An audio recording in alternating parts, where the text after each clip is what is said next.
ശിവപാർവണ രചന സംഭാഷണം രുദ്രരുദ്രപ്രിയ ഭാഗം 7. ശിവവർണ്ണ പോയ വഴിയെ നോക്കി അവൻ്റെ ചുണ്ടുകളിൽ അവൾക്കായി പുഞ്ചിരി വിടർന്നു. ശിവ മുറിയിൽ ചെല്ലുമ്പോൾ വർണ്ണ ജനൽ കമ്പികളിൽ മുഖമമർത്തി പുറത്തേക്ക് നോക്കി നിൽക്കുന്നു. ശിവവർണ്ണയുടെ അടുത്തേക്ക് ചെന്ന് നിന്നു. താൻ റെഡിയാവുകയാണെങ്കിൽ നമുക്കൊന്ന് പുറത്തേക്ക് പോയിട്ട് വരാം. വർണ്ണ പെട്ടെന്ന് മുഖമുയർത്തി ശിവയെ തന്നെ നോക്കി. അവളുടെ കണ്ണുകൾ നിറഞ്ഞു തുളുമ്പിയിരിക്കുന്നത് ശിവ ശ്രദ്ധിച്ചു. എന്താടോ, താൻ ഇവിടെ നിന്ന് കരയുകയായിരുന്നോ? ഇല്ല ശിവേട്ടാ, കാറ്റത്ത് പൊടിപാറി കണ്ണിൽ വീണതാ. ഞാൻ വേഗം ഡ്രസ്സ് ചേഞ്ച് ചെയ്ത് വരാം. ഞാൻ പോകുന്നതിൻ്റെ വിഷമം നിൻ്റെ മുഖത്തുണ്ടെങ്കിലും എന്തിനാണ് പെണ്ണെ എൻ്റെ മുന്നിൽ അത് ഒളിപ്പിച്ച് വെക്കുന്നത്? നിനക്ക് ഒരിക്കലെങ്കിലും എന്നോട് മനസ്സ് തുറന്ന് പറഞ്ഞുകൂടെ? ശിവയുടെ മനസ്സ് മന്ത്രിച്ചു. ശിവ മുറിയിൽ നിന്നും പുറത്തേക്ക് പോയി. വർണ്ണ ഫ്രഷായി വരുമ്പോഴേക്കും മുറിയിൽ ശിവയെ കണ്ടില്ല. അവൾ അലമാരയിൽ നിന്ന് പിസ്ത കളറുള്ള ഒരു സിമ്പിൾ ചുരിദാറാണ് ധരിച്ചത്. മുടി 2 സൈഡിൽ നിന്നും എടുത്ത് ചെറുതായി ക്ലിപ്പ് ചെയ്ത് വെച്ചു. നെറ്റിയിൽ ഒരു പൊട്ടും കുത്തി സീമന്തരേഖം സിന്ദൂരത്താൽ ചോപ്പിച്ചു. പുറത്തൊരു കാറ് വന്ന് നിൽക്കുന്ന ശബ്ദം കേട്ടാണ് ശിവ മുറ്റത്തേക്ക് ഇറങ്ങിയത്. കാറിൽ നിന്നും പുറത്തേക്ക് ഇറങ്ങുന്ന സുഭദ്രമ്മയെ കണ്ടപ്പോൾ ശിവയുടെ മുഖം മങ്ങി. സുഭദ്ര ശിവയെ നോക്കി ഭംഗിയായി പുഞ്ചിരിച്ചു. പിന്നാലെ ഡോർ തുറന്ന് ബാലചന്ദ്രനും സൂര്യയും ഇറങ്ങി. ബാലചന്ദ്രൻ്റെയും സൂര്യയുടെയും മുഖത്ത് നോക്കി ശിവ ചിരിച്ചു. സൂര്യ ഓടി വന്ന് ശിവയുടെ കയ്യിൽ പിടിച്ചു. ശിവേട്ടൻ പുറത്തെവിടെയെങ്കിലും പോകാൻ ഇറങ്ങിയതാണോ? ഞാൻ വർണ്ണയും കൊണ്ട് ഒന്ന് പുറത്തേക്ക് പോകാമെന്ന് കരുതി ഇറങ്ങിയതാണ്. ഞങ്ങൾ വരുന്നത് കൊണ്ട് നിങ്ങളുടെ യാത്ര മുടക്കണ്ട മക്കളെ. മോളെയും കൊണ്ട് പോയിട്ട് വാ, ഞങ്ങളിവിടെ കാണും. അതും പറഞ്ഞ് ബാലചന്ദ്രൻ അകത്തേക്ക് കയറി. എല്ലാവരും ഹാളിലേക്ക് കയറി ഇരിപ്പുറപ്പിച്ചു. അപ്പോഴേക്കും സേതുവും രാജനും അവിടേക്ക് വന്നു. സൂര്യ വേഗം സ്റ്റെപ്പ് കയറി മുകളിലെത്തി വർണ്ണയുടെ മുറിയിലേക്ക് പോയി.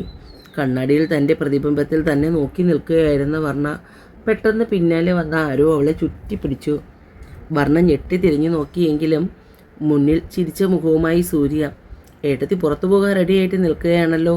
ശിവേട്ട ഇപ്പോൾ പറഞ്ഞേ ഉള്ളൂ. എപ്പോൾ വന്നു സൂര്യ? ഒരുപാട് നേരമായോ വന്നിട്ട്? ഇല്ല ഏട്ടത്തി, ഞങ്ങളിപ്പോൾ വന്നതേ ഉള്ളൂ. അപ്പോഴാണ് നിങ്ങൾ പുറത്തേക്ക് പോകാൻ ഇറങ്ങുകയാണെന്ന് ഏട്ടൻ പറയുന്നത്. അപ്പോൾ പിന്നെ എന്തായാലും ഏട്ടത്തിയെ വന്ന് കണ്ടു കളയാമെന്ന് കരുതി. നിങ്ങൾ 2 പേരും പോയിട്ട് വരൂ, ഞങ്ങൾ എന്തായാലും ഇവിടെ കാണും. എത്ര സിമ്പിളായിട്ടാണ് ഏട്ടത്തി ഒരുങ്ങിയിരിക്കുന്നത്. പക്ഷേ എങ്കിൽ പോലും ഏട്ടത്തിയെ കാണാൻ വല്ലാത്ത ഭംഗിയാണ്. ഏട്ടത്തിയുടെ ഈ സൗന്ദര്യത്തിലാണ് ഞങ്ങളുടെ ശിവേട്ടൻ വീണു പോയത്. പിന്നെ ഞാനൊരു കാര്യം കൂടി പറയുവാനാണ് ധൃതി പിടിച്ച് മോൾട്ടറിലേക്ക് വന്നത്. എന്തായാലും മിക്കവാറും 2 ദിവസം നമ്മളിവിടെ കാണും. അമ്മയുടെ സ്വഭാവം ഏട്ടത്തിക്ക് അറിയാമല്ലോ, എന്തെങ്കിലുമൊക്കെ പറഞ്ഞുകൊണ്ടിരിക്കും. അതുകൊണ്ട് കഴിഞ്ഞ തവണത്തെ പോലെ ഏട്ടത്തി കരയാൻ നിൽക്കരുത് കേട്ടോ. വർണ്ണ അതിന് മറുപടിയായി സൂര്യയെ നോക്കി ഒന്ന് ചിരിച്ചു. സൂര്യയ്ക്കൊപ്പം സ്റ്റെപ്പ് ഇറങ്ങി വരുന്ന വർണ്ണയെ തന്നെ ഒരു നിമിഷം ശിവ നോക്കി നിന്നു. അത്രയും സുന്ദരിയായിരുന്നു അവൾ. വർണ്ണ താഴേക്ക് വന്നതും ശിവ വേഗം മുകളിലേക്ക് പോയി. വർണ്ണ സുഭദ്രയുടെയും ബാലചന്ദ്രൻ്റെയും അടുത്തേക്ക് ചെന്നു. സുഭദ്ര വർണ്ണയെ നോക്കി ഇഷ്ടപ്പെടാത്ത രീതിയിൽ ഒന്ന് ചെറി കൂട്ടി. വർണ്ണ അത് കണ്ട് ബാലചന്ദ്രൻ്റെ മുഖത്ത് നോക്കി ചിരിച്ചു. അപ്പോഴേക്കും മുകളിലേക്ക് പോയ ശിവ താഴേക്ക് ഇറങ്ങി വന്നു. വർണ്ണയുടെ ചുരിദാറിന് ഏകദേശം മാച്ച് ചെയ്യുന്ന അതേ കളർ ടീഷർട്ടും ഒരു ടൈറ്റ് ജീൻസുമായിരുന്നു ശിവ ധരിച്ചത്. സേതുവും രാജനും സുഭദ്രയും ബാലചന്ദ്രനും ചായ കുടിക്കുമ്പോഴാണ് ശിവ അവരുടെ അടുത്തേക്ക് വരുന്നത്. ഞങ്ങളൊന്ന് പുറത്തു പോയിട്ട് വരാം, നിങ്ങളിവിടെ കാണുമല്ലോ. ശിവ വർണ്ണയെയും ചേർത്ത് പിടിച്ച് കാറിനടുത്തേക്ക് നടന്നു. കാറ് ഗേറ്റ് കടന്നു പോയതും സുഭദ്ര സേതുവിൻ്റെ നേരെ തിരിഞ്ഞു. കേട്ടില്ലമ്മ രാവിലെ അടുക്കളയിലൊക്കെ കയറുമോ? അതോ? സുഭദ്ര, നീ തുടങ്ങിയോ? അന്ന് കിട്ടിയ അടിയുടെ ചൂട് നീ മറന്നുപോയോ? ബാലചന്ദ്രൻ ചോദിച്ചുകൊണ്ട് ചാടി എഴുന്നേറ്റു. ബാലേട്ട, ഞാൻ വെറുതെ സേതുവിനോട് കുശലം ചോദിച്ചതാ, അല്ലാതെ ഏഷ്യന് കൂട്ടിയതൊന്നും അല്ല. സുഭദ്ര കവിളിൽ കൈവച്ച് പരിങ്ങിക്കൊണ്ട് പറഞ്ഞു. നിന്റെ പറച്ചിൽ കേട്ടാൽ ഏഷ്യണിയാണെന്ന് തോന്നുകയേ ഇല്ല. ഈ ബാലേട്ടൻ ഇപ്പോൾ കുറേ നാളായി എന്നെ എപ്പോഴും സംശയമാണ്. ഞാൻ ഏഷ്യണിക്കാരിയാണോ സേതു? സേതുവും രാജനും സൂര്യയും ബാലചന്ദ്രനും മുഖത്തോട് മുഖം നോക്കി. കാർ ഏറെ നേരം പിന്നിടുമ്പോഴും വർണ്ണയ്ക്കും ശിവയ്ക്കും ഇടയിൽ മൗനം തളം കെട്ടി നിന്നു. ഇടയ്ക്കിടയ്ക്ക് നിറയുന്ന കണ്ണുകളെ അവൾ തൂത്തുവിട്ടു. എന്തിനാണ് ഇത്രയും സങ്കടം? ശിവേട്ട യാത്ര പോകുന്നു എന്ന് കേട്ടപ്പോൾ മുതൽ തുടങ്ങിയതാണ് ഈ വിഷമം. എന്നിട്ട് ഒന്നും അങ്ങോട്ട് ചോദിക്കാൻ കഴിയുന്നില്ല. വർണ്ണ നെടുവീർപ്പോടുകൂടി ഓർത്തു. ശിവ ഡ്രൈവിങ്ങിനിടയിൽ ഇതെല്ലാം ശ്രദ്ധിക്കുന്നുണ്ടായിരുന്നു. തിരക്ക് കുറഞ്ഞ ഭാഗത്തേക്ക് വണ്ടി ഒതുക്കി നിർത്തി. പെട്ടെന്ന് വണ്ടി നിർത്തിയപ്പോൾ എന്തെന്നുള്ള ഭാവത്തിൽ വർണ്ണ ശിവയെ നോക്കി. ശിവ ചരിഞ്ഞ് വർണ്ണയ്ക്ക് നേരെ ഇരുന്നു. എന്തിനാണ് ഈ കണ്ണുകൾ ഇങ്ങനെ നിറയുന്നത്? എന്താണ് മുഖത്ത് ഈ പരിഭവം? എന്നോട് പറയാനും ചോദിക്കാനും എന്തെങ്കിലും ഉണ്ടോ വർണ്ണ നിനക്ക്? എന്തിനാ ഈ സങ്കടം? ശിവയുടെ നിശ്വാസം അവളുടെ മുഖത്തേക്ക് പതിച്ചതും അവൾ കണ്ണുകൾ ഇറുക്കി അടച്ചു. ശ്വാസം വലിച്ചു വിട്ടു. പതിയെ കണ്ണു തുറന്നു. ശിവയുടെ പീലികൾ തിറങ്ങി നിറഞ്ഞ കണ്ണുകളിലേക്ക് അവൾ സ്വയം മറന്നു നോക്കിയിരുന്നു. കൃഷ്ണമണികൾ ചലിക്കുന്നത് കൗതുകത്തോടെ നോക്കി. ശിവയും ആദ്യമായിയാണ് വർണ്ണയെ ഇത്രയും അടുത്ത് കാണുന്നത്. അവളുടെ പിടയ്ക്കുന്ന കണ്ണുകളും നീണ്ട നാസികയും വില്ലുപോലെ വളഞ്ഞ പുരികക്കുഴിയും അവളുടെ മൂക്കിൽ തിളങ്ങുന്ന വെള്ളക്കല്ല് മൂക്കുത്തിയും. അന്നാണ് ശിവ അത്രയും അടുത്ത് കാണുന്നത്. ശിവയുടെ വിരലുകൾ ഉയർന്ന് ആ മൂക്കുത്തിയെ പതിയെ തൊട്ടു. വർണ്ണ കണ്ണുകൾ ഇറുക്കി അടച്ചു. ശിവ ഒന്ന് താണ അവളുടെ മൂക്കുത്തിയിൽ ചുംബിച്ചു. തൻ്റെ പ്രാണന് നൽകുന്ന ആദ്യ പ്രണയ ചുംബനം. ശിവയുടെ ചുണ്ടു പതിഞ്ഞതും വർണ്ണയുടെ നട്ടലിലൂടെ ഒരു തരിപ്പ് പാഞ്ഞു. അവളുടെ അടിവയറ്റിൽ മഞ്ഞു വീണ സുഖം. വർണ്ണ കണ്ണുകൾ പതിയെ തുറന്നു. ശിവേട്ടാ. അത്രയും നേരത്തതായിരുന്നു അവളുടെ സ്വരം. പെട്ടെന്ന് ശിവ ഞെട്ടി അവളിൽ നിന്നും മാറി. ഒരു നിമിഷം താൻ എന്താണ് ചെയ്തതെന്ന് ഓർത്തു. സോറി വർണ്ണ, ഞാൻ പെട്ടെന്ന് അറിയാതെ. കുറച്ച് ഷോപ്പിംഗ് ഒക്കെ കഴിഞ്ഞ് പുറത്തുനിന്ന് ഫുഡും കഴിച്ചാണ് വർണ്ണയും ശിവയും വീട്ടിലെത്തിയത്. അപ്പോഴേക്ക് എല്ലാവരും കിടന്നിരുന്നു. സേതു അവരെയും കാത്ത് ഉറങ്ങാതിരുന്നു. അമ്മ എന്താ ഉറങ്ങാതെ? നേരെ ഒരുപാടായില്ലേ? ഞങ്ങൾ പുറത്തുനിന്ന് കഴിച്ചു, അമ്മ കിടന്നു. സേതു രണ്ടുപേരെയും നോക്കി അകത്തേക്ക് പോയി. വർണ്ണ നേരെ ഫ്രഷാകാൻ പോയി. ഫ്രഷായി വരുമ്പോൾ ശിവയെ മുറി കണ്ടില്ല. വർണ്ണ പതിയെ മുറിക്ക് പുറത്ത് കിടക്കുമ്പോൾ കണ്ടു ബാൽക്കണിയിൽ നിന്ന് സിഗരറ്റ് മണക്കുന്നു. വർണ്ണ പതുക്കെ അങ്ങോട്ട് ചെന്നു. ശിവ ഒരു പുക കൂടി എടുത്ത് വിട്ട് കഴിഞ്ഞ് നോക്കുമ്പോൾ തന്നെ നോക്കി കഴുകിയും കെട്ടി നിൽക്കുന്നു വർണ്ണ. ശിവ വേഗം കയ്യിലിരുന്ന സിഗരറ്റ് നിലത്തേക്ക് വലിച്ചെറിഞ്ഞു. എപ്പോഴും ഇല്ലടോ, വല്ലപ്പോഴും മാത്രം. എന്തെങ്കിലും സ്ട്രെസ് ഉണ്ടാകുമ്പോൾ ഒരു പഫ്, അത്രയേ ഉള്ളൂ.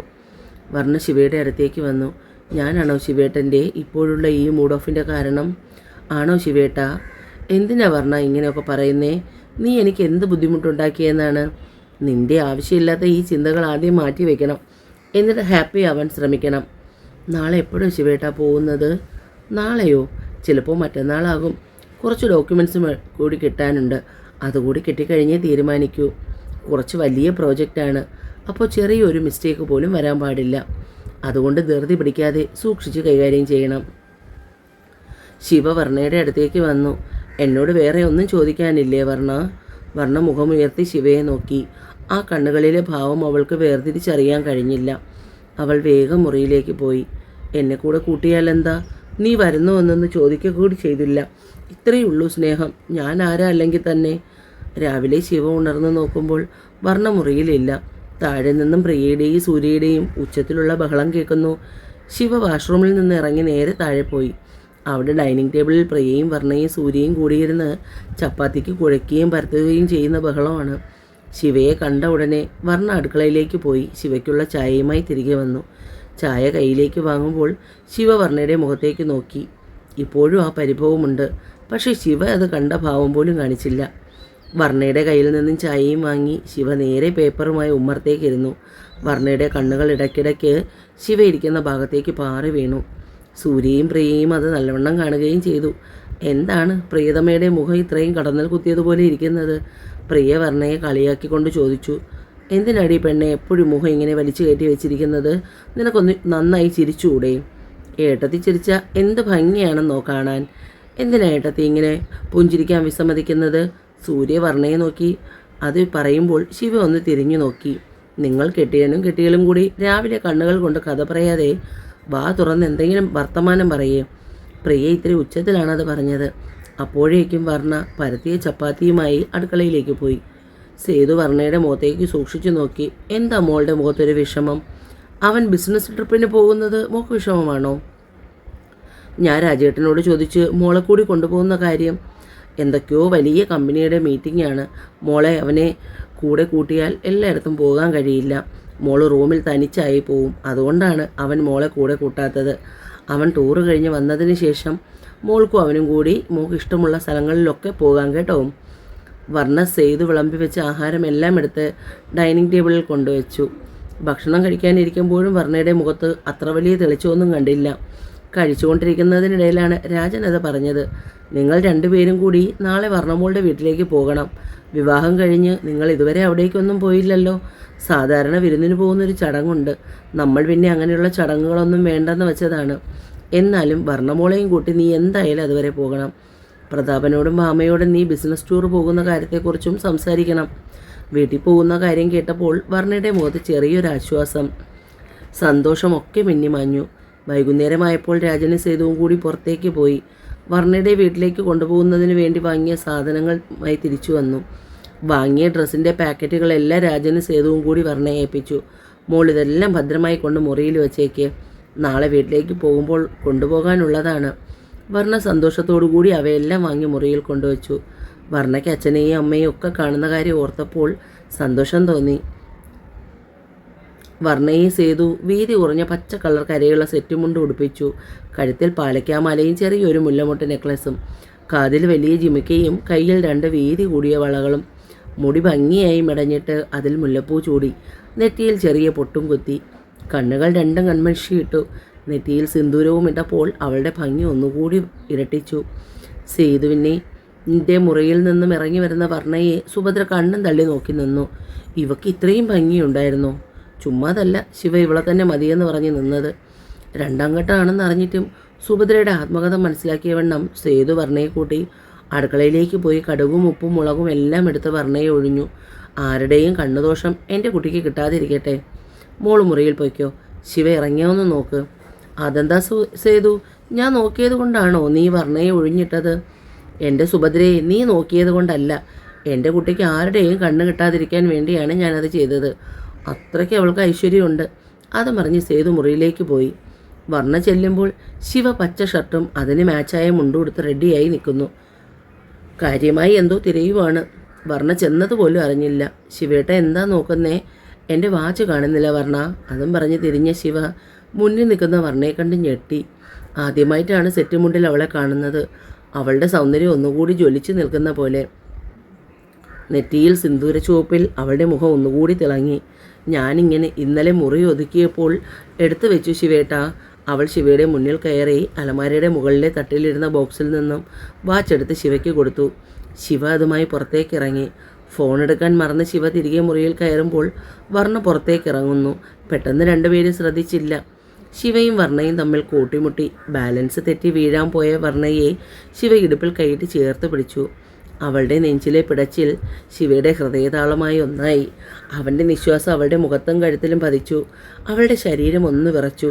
ഇടുപ്പിൽ ഞെരിഞ്ഞ ശിവയുടെ കൈ അവൻ പതിയെ മാറ്റി. ഇരുവരുടെയും ഉള്ളം പറഞ്ഞറിയിക്കാനാകാത്ത വികാരങ്ങൾ. 2 പേരും വേഗം അകന്നു മാറി. ശിവ അവളുടെ നെറ്റിയിലെ വിയർപ്പിൽ പടർന്ന സിന്ദൂരവും കൺമഷിയും തുടച്ച് നേരെയാക്കി. അവൻ്റെ വിരലുകൾ അവളുടെ ചുണ്ടിൽ തട്ടി കടന്നുപോയി. കയ്യിൽ ഡ്രസ്സിൻ്റെ പാക്കറ്റും എടുത്ത് ശിവ വേഗം മുറിയിൽ നിന്നും പുറത്തേക്ക് ഇറങ്ങി. ഇനിയും കുറച്ചു നേരം കൂടി പിടിച്ചു നിൽക്കാൻ കഴിയില്ല എന്ന് ശിവയ്ക്ക് തോന്നി. 2 പേരും റെഡിയായി താഴേക്ക് വന്നു. എല്ലാവരോടും യാത്ര പറഞ്ഞു. കാറിലേക്ക് കയറി. വർണ്ണയുടെ വീട്ടിലെത്തിയതും അവളുടെ മുഖം വിടർന്നു. പ്രതാപനും ഭാമയും പവിയും വളരെ സന്തോഷത്തിലായിരുന്നു. വർണ്ണയിലെ ചെറിയ മാറ്റം പോലെ അവരെ സന്തോഷിപ്പിച്ചു. വന്ന ഉടനെ വർണ്ണ അവർക്ക് വാങ്ങിയ ഡ്രസ്സൊക്കെ എടുത്തു കൊടുത്തു. പവി ജ്യൂസുമായി വന്നു. അതും കുടിച്ചു കഴിഞ്ഞപ്പോൾ വർണ്ണ ശിവയെ അവളുടെ മുറിയിലേക്ക് കൂട്ടിക്കൊണ്ടുപോയി. മുറിയൊക്കെ വൃത്തിയായി ഒതുക്കിയിട്ടുണ്ട്. അപ്പോഴേക്കും പവി അവിടേക്ക് വന്നു. ശിവേട്ടന് മാറാനുള്ള ഡ്രസ്സൊക്കെ അച്ഛൻ റെഡിയാക്കി കബോർഡിൽ വെച്ചിട്ടുണ്ട്. പവി പോയതും വർണ്ണ കബോർഡ് തുറന്നു നോക്കി. അതിൽ ജീൻസും ടീഷർട്ടും ഷോർട്ട്സും അങ്ങനെ ഒരുപാട് ഡ്രസ്സ് അച്ഛൻ വാങ്ങിയിട്ടുണ്ട്. ശിവയ്ക്കും വല്ലാത്ത സന്തോഷം തോന്നി. അവനെയും സ്വന്തം മകനായി അംഗീകരിച്ച സന്തോഷം അത് ശിവയിലും പ്രകടമായി. ശിവ ഒരു ഷോർട്ട്സും ടീഷർട്ടും എടുത്തിട്ട് പുറത്തേക്ക് പോയി. വർണ്ണ അവളുടെ ഒരു ധാവണി എടുത്തണിഞ്ഞു. താഴേക്ക് സ്റ്റെയർ ഇറങ്ങി വരുമ്പോഴാണ് ശിവ ധാവണിയും ചുറ്റി വരുന്ന വർണ്ണയെ കാണുന്നത്. ധാവണിയിൽ അവൾ ആദ്യമായാണ് അങ്ങനെ കാണുന്നത്. ഒരു നിമിഷം 2 പേരും സ്വയം മറന്നു നോക്കി. ഉച്ചയ്ക്ക് വിഭവസമൃദ്ധമായ സദ്യയാണ് ഭാമ ഉണ്ടാക്കിയത്. എല്ലാവരും ഭക്ഷണം കഴിച്ചിരിക്കുമ്പോഴാണ് ശിവ ബിസിനസ് ടൂർ പോകുന്ന കാര്യത്തെപ്പറ്റി പറഞ്ഞത്. ആദ്യം കേട്ടപ്പോൾ പ്രതാപനും ഭാമയ്ക്കും കുറച്ച് വിഷമം തോന്നിയെങ്കിലും പിന്നീട് ശിവയുടെ തിരക്കുകൾ മനസ്സിലാക്കി അവർ അതിനെക്കുറിച്ചൊന്നും സംസാരിച്ചില്ല. ഇടയ്ക്ക് കുറച്ചു നേരം കിടക്കുമ്പോഴാണ് ശിവയ്ക്ക് ഫോൺ വന്നത്. 2 ദിവസം കഴിഞ്ഞ് തിരിക്കണം. നാളെയോ മറ്റന്നാളോ ടിക്കറ്റൊക്കെ ഓക്കെ ആയിട്ടുണ്ട്. ശിവ ഉടനെ അച്ഛനെ വിളിച്ച് കാര്യം പറഞ്ഞു. അന്നൊരു ദിവസം അവിടെ നിൽക്കണമെന്നുണ്ടായിരുന്നു. പക്ഷേ അടുത്ത ദിവസം യാത്ര പുറപ്പെടേണ്ടതായതുകൊണ്ട് ശിവ പ്രതാപനോടും ഭാമയോടും നാളത്തെ യാത്രയുടെ കാര്യം പറഞ്ഞു. ശരിക്കും പറഞ്ഞാൽ അപ്പോഴാണ് ഫോൺ വന്നതിനെക്കുറിച്ച് അറിയുന്നത്. അവളുടെ മുഖം പെട്ടെന്ന് മൂടിക്കെട്ടി. ശിവ അത് ശ്രദ്ധിച്ചില്ല. വൈകുന്നേരത്തോടുകൂടി 2 പേരും പ്രതാപനോടും അമ്മയോടും യാത്ര പറഞ്ഞ് അവിടെ നിന്ന് തിരിച്ചു. വീട്ടിൽ തിരിച്ചെത്തിയിട്ടും വർണ്ണയുടെ പരിഭവത്തിൽ മാറ്റമൊന്നും ഉണ്ടായില്ല. രാത്രിയിൽ ഭക്ഷണം പോലും കഴിക്കാൻ അവൾ കൂട്ടാക്കിയില്ല. സേതു നിർബന്ധിച്ച് ഒരു ഗ്ലാസ് പാലെങ്കിലും അവളെ കൊണ്ട് കുടിപ്പിച്ചു. വർണ്ണ കിടക്കാനായി റൂമിലേക്ക് പോയി. ശിവ വർണ്ണയ്ക്ക് പിന്നാലെ മുറിയിലേക്ക് ചെന്നു. ചുമരോരം ചേർന്ന് കിടക്കുകയായിരുന്നു വർണ്ണ. അപ്പോൾ ശിവ അവളുടെ അടുത്തേക്ക് കിടന്നു. അവളെ പതിയെ തിരിച്ച് ശിവയ്ക്ക് അഭിമുഖമായി കിടത്തി. അവളുടെ മുഖം പിടിച്ചുയർത്തി പിടയ്ക്കുന്ന ആ കണ്ണുകളിലേക്ക് നോക്കി. എന്തിനാ വർണ്ണ ഈ പരിഭവം നിനക്ക്? നിന്നെ കൂടാതെ ഞാൻ പോകുമെന്ന് കരുതിയിട്ടാണോ? അങ്ങനെ നിന്നെ ഇവിടെ തനിച്ചാക്കി ഞാൻ ഒറ്റയ്ക്ക് പോകുമോ? നമ്മൾ രണ്ടുപേരും ഒരുമിച്ചാണ് പോകുന്നത്. പെണ്ണിൻ്റെ മുഖം സന്തോഷത്താൽ വിടർന്നു. അവളുടെ കണ്ണുകളിലെ തിളക്കം ശിവ കണ്ടു. വർണ്ണ വേഗം ചാടി എഴുന്നേറ്റു. ശരിക്കും ശിവേട്ടൻ എന്നെയും കൂടെ കൂട്ടാനായിരുന്നോ ഇരുന്നത്? എന്നിട്ടെന്താ ശിവേട്ടനോട് പറയാത്തത്? നീ എന്താ വർണ്ണ എന്നോട് ചോദിക്കാത്തത്? ഞാനും കൂടെ വരട്ടെ ശിവേട്ടാന്ന്? നിനക്കെന്നോട് ചോദിക്കാൻ ഇപ്പോഴും മടിയായിട്ടല്ലേ ഈ പിണക്കവും പരിഭവവും എല്ലാം? നമുക്കിടയിൽ ഇനിയും ഈ പിണക്കവും പരിഭവവും ഒക്കെ ആവശ്യമുണ്ടോ വർണ്ണ? ഇപ്പോൾ ഞാൻ നിൻ്റെ കണ്ണുകളിൽ കണ്ട ഈ തിളക്കം, അതാണ് ഞാൻ എപ്പോഴും കാണാൻ ആഗ്രഹിക്കുന്നത്. അപ്പോൾ നമ്മൾ ഒന്നിച്ചാണ് പോകുന്നത്. ഇനി ഈ വിഷമമൊക്കെ മാറ്റിവെച്ച് കിടക്കാമല്ലോ. വർണ്ണ ശിവയുടെ മാറിലേക്ക് ചാഞ്ഞു അവനെ കെട്ടിപ്പിടിച്ചു കവിളി ചുണ്ട് ചേർത്തു. എനിക്കൊരു നിമിഷം പോലും കാണാതിരിക്കാൻ കഴിയില്ല. ശ്രീ ശിവയിലല്ലാതെ പാർവണ പൂർണ്ണതയിലെത്തില്ല. എന്നെ തനിച്ചാക്കല്ലേ ശിവേട്ടാ, എനിക്ക് പേടിയാണ്. എന്നെ ഒറ്റയ്ക്കാക്കല്ലേ. ഭ്രാന്തമായി പുലമ്പിക്കൊണ്ട് അവൾ അവൻ്റെ മുഖമാകെ ചുംബനം കൊണ്ട് മൂടി. ശിവ ഒരു നിമിഷം പാർവണയെ തന്നെ നോക്കിയിരുന്നു. അവളുടെ ചുംബനങ്ങളൊക്കെ അവൻ പ്രണയത്തോടെ ഏറ്റുവാങ്ങി. ശിവ വർണ്ണയെ ചേർത്ത് പിടിച്ചു.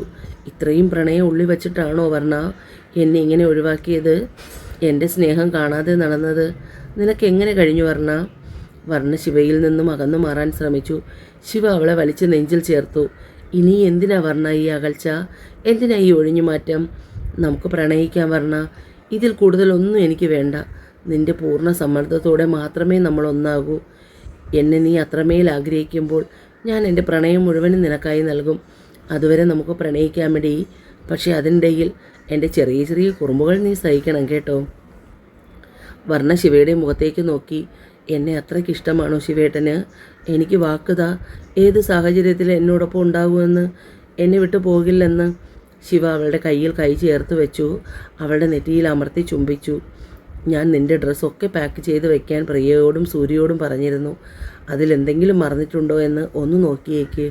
അപ്പോൾ അവർക്കെല്ലാം അറിയാമായിരുന്നോ ഞാൻ ശിവേട്ടൻ്റെ ഒപ്പം വരുന്ന കാര്യം? എല്ലാവർക്കും അറിയാമായിരുന്നു. ഞാൻ ഒറ്റയ്ക്കല്ല, എൻ്റെ വർണ്ണയെയും കൂടെ കൊണ്ടുപോകുന്ന കാര്യം. നീ മാത്രമാണ് അറിയാതിരുന്നത്. വർണ്ണ ചുണ്ടു കൂർപ്പിച്ച് ശിവയെ നോക്കി. അവളുടെ കുറുമ്പ് നിറഞ്ഞ മുഖം കണ്ടപ്പോൾ ശിവയ്ക്ക് ചിരി വന്നു. അവൾ പെട്ടി തുറന്നു. എല്ലാം ഉണ്ടെന്ന് ഉറപ്പാക്കി. 1-2 പുതിയ പാക്കറ്റ് കണ്ട് അവൾ അതെടുത്ത് നോക്കി. സ്കൈ ബ്ലൂ കളറിലൊരു ധാവണി അതിലുണ്ടായിരുന്നു. അതവൾ കയ്യിലെടുത്തു. ശിവയ്ക്ക് നേരെ തിരിഞ്ഞ്, ഇതെപ്പോൾ വാങ്ങിയതാണ്? ഞാൻ കണ്ടില്ലല്ലോ. അന്ന് വീട്ടിൽ പോയപ്പോൾ നീ ഒരു ധാവണി ഉടുത്ത് വരുന്നത് കണ്ടപ്പോൾ എനിക്കൊരുപാട് ഇഷ്ടപ്പെട്ടു. അപ്പോൾ തോന്നി എൻ്റെ പെണ്ണ് ധാവണി ഉടുത്ത് കാണണമെന്ന്.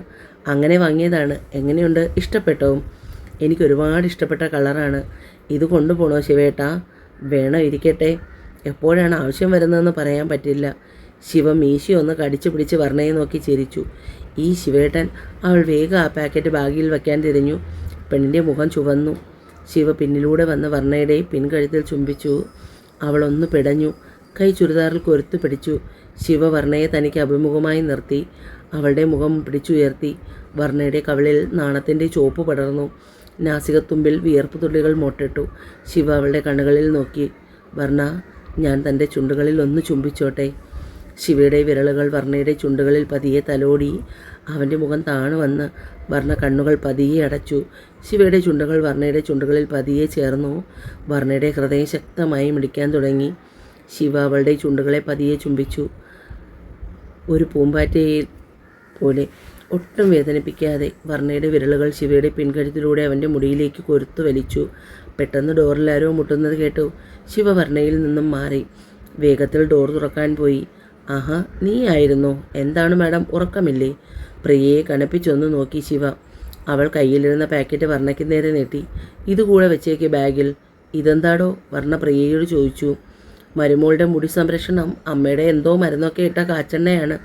നമ്മളിപ്പോൾ ഔട്ടായി. പ്രിയ ആവശ്യത്തിന് വിഷമം വാരി വിതറി പറഞ്ഞു. നിനക്ക് വിഷമായോ പ്രിയ? വർണ്ണ ചോദിക്കുമ്പോൾ പ്രിയ അവളെ നോക്കി കണ്ണുരുട്ടി. സന്തോഷമാണ് പെണ്ണേ. നിനക്ക് വേണ്ടി എന്ത് ചെയ്താലും അത്രയ്ക്കും. നിന്നെ ഞങ്ങൾ ഓരോരുത്തരും സ്നേഹിക്കുന്നു. ഈ യാത്ര കൂടി കഴിഞ്ഞു വരുമ്പോൾ നീ പൂർണ്ണമായും ഞങ്ങളുടെ പഴയ വർണ്ണയാവും, എനിക്ക് ഉറപ്പുണ്ട്. പ്രിയ വർണ്ണയെ കെട്ടിപ്പിടിച്ചു അവളുടെ കവിളിൽ ചുണ്ടുകൾ അമർത്തി. യാത്ര കഴിഞ്ഞ് വന്നിട്ട് വേണം നമുക്ക് വീണ്ടും കോളേജിൽ പോയി അടിച്ചു പൊളിക്കാൻ. എന്നാൽ പാക്കിംഗ് ഒക്കെ നടക്കട്ടെ, ഞാൻ പോന്നു. Happy journey. തുടരും രുദ്രാരുദ്രപ്രിയ.